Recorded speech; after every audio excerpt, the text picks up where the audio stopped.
Simply 70H. At the dawn of time, some call it the Big Bang, others call it creation. Light, air, and water came together to create this planet, and for thousands of years land was ruled by dust and dust alone. All other living creatures were only able to survive within the waters. The air on land was too harsh. With dust, no one could dare survive it.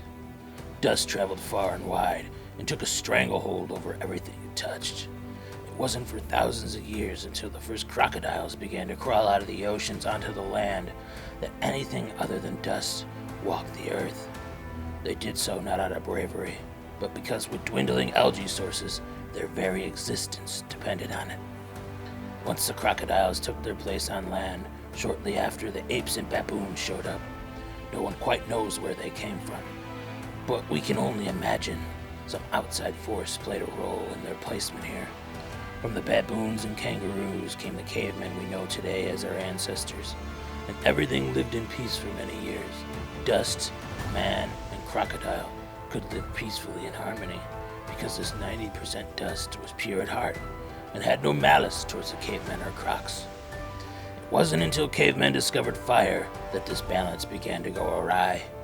After the flames died out of the first campfire, everyone was fast asleep, not knowing what was unleashed. Primordial dust was born that night. The heat of the flames turned the pure 90% blonde dust into something new.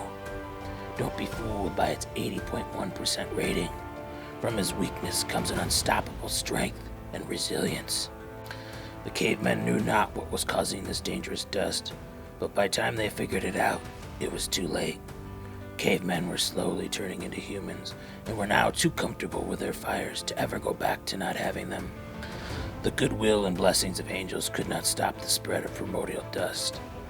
Angels quickly choked on his dust and fell to their deaths, flapping their wounded wings. It took months to burn their rotting bird-like remains from our lands. Once our tears had dried up, we never heard anything from the gods again. This is why it's so rare to see a 90% dust these days. They're out there with their beautiful blondness, waiting for a safe time to return. Even those who have never tasted her crave her high purity. It's too deep in our genetics for us to ever forget her. But for now, all we have is primordial dust. We will continue to search and scour the planet for what's left of the 90%. If we can capture this 90% and safely harness it, there may still be hope to protect her while she grows strong enough to safely live in a world run by primordial dust. This is hopeful thinking, though.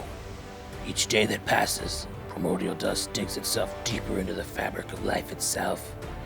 If we come together as a planet, we can stop primordial dust.